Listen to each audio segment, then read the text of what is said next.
Folks, I want to talk about a concept, an idea that I've had in my head for 7 or 8 months.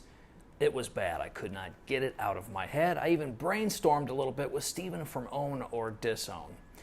And then I got busy with reviews, and now it's back. It's back. It's in my head. I need to share this with you. So here goes.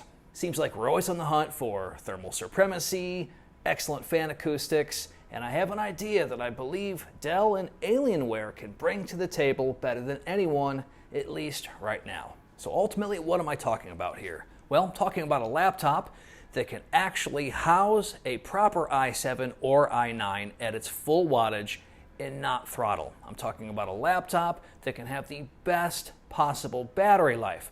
I'm talking about a laptop that is well designed at purposefully being an actual laptop, and then when it's time to game, here's where that external GPU amplifier comes in from Alienware. It is a proprietary system with a proprietary plug that plugs into the Alienware laptops. It is just a little bit better than GPU enclosures that are connected via Thunderbolt 3. This is the bread and butter of this whole entire design.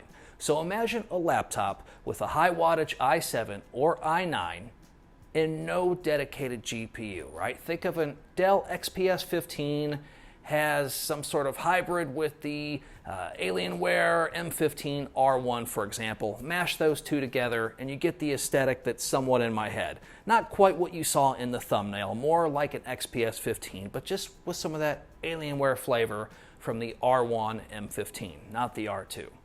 So now we've got this huge heat sink, right, that doesn't have to worry about dissipating heat from a dedicated graphics card. Now I can take the laptop and do everything that I want to do with it, have excellent battery life. They can use that 97 watt-hour battery that already comes with the XPS 15. So it's not like they have to, harvest and manufacture new parts. They can already use a lot of the existing pieces that they have. Have 2 M.2 slots for storage, have 2, SODIMM slots for memory, and we're off to the races. So there's a lot of great things here. Let's talk about from a performance standpoint. Aside from that great battery, we're going to get wonderful CPU performance because we can now use the gigantic heatsink for the CPU only, and this is great. And then when it comes to longevity or just GPU performance, well, when you plug in that Alienware graphics amplifier, you can put in any GPU you want in there. Sky's the limit. And as time goes on, as the games and other software become more demanding, we can just swap that out and put in a new GPU. And I know that is ultimately the purpose of that anyway, but let's not leave out the best CPU performance we can get here. And with this design, this concept, this innovative concept design that I've been thinking of, we can now get an XPS 15 elegant type laptop with a little bit of Alienware flavor in there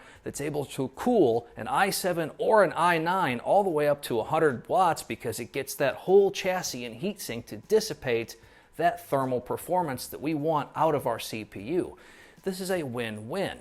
Now, as far as the actual laptop goes, I would like to see, let's say, the Ultra High Speed 2 or UHS 3 card reader, SD card reader. This is a content creator's dream machine, absolute business with some gaming party time when you have the time.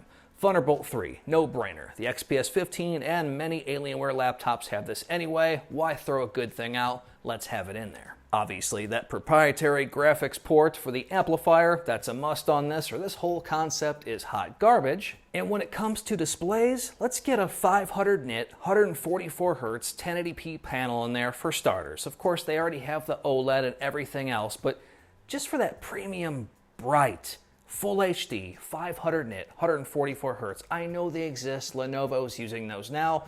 Yes, I'm aware they don't come in at quite 500 nits, but at 400 and something nits, who's going to complain? That would be an excellent panel, in my mind, for this particular laptop concept and design. Now, with a laptop like this, pricing is going to be key. And in my mind, the way it needs to be priced as a customer, I need to be looking at this as, oh gosh, do I want to buy one of these or do I want to buy the dedicated one? You don't want to make it so it's an obvious one or the other. So it has to be priced right. So what does that look like? Well, I'm thinking for maybe a half a terabyte of storage and 2x8 RAM, so 16 gigs and dual channel with an i7. Obviously there's no dedicated GPU. Don't laugh, but I'm thinking $11.99 on that. And then if you want to bundle it with the amplifier, which typically retails for $200, I know a lot of times you can get it for much less, but maybe $13.49, tack on an extra $150. That gets you on your way. Then you have to buy an actual graphics card. So let's say a 2060. What does that run? $350. So obviously it goes up and up. But with a system like this, Dell, Alienware, you guys could keep your customers in your ecosystem for so much longer and kill so many birds with one stone by doing so. Not only can you sell them a laptop, which is what you want, you can also sell them that external GPU enclosure because it's 2 peas in a pod. It's an absolute must. This is a great solution for you. I think this is a great solution for the customer. Not only that, but later on down the road, I don't have to worry about, oh man, my graphics card's getting a little weak. What am I going to do? Well, I'm going to go ahead and replace it. Out with the old and in with the new. Furthermore, you've given us wonderful wattage and heat dissipation from this particular setup, which means the current high wattage i7, maybe the HK model, that's probably going to last 5, 6, 7, 8, need I say 10 years? I'm going to. Could last a long time. And, with your reputation with customer service and coming out to an individual's house and repair that, I just see a lot of good things here with a product like this. It keeps the customer in the ecosystem. It gives the customer a laptop that's excellent as a laptop, and when they want to come home and game, it's fantastic. Now I get it, maybe not the most simple solution to take to a friend's house for a LAN party, but guess what? Every other laptop out there in the world will suit them just fine. Okay, that's it. I left some things out. I will leave those in the description below. Let me know what you think about this, and I'll catch you in the next video.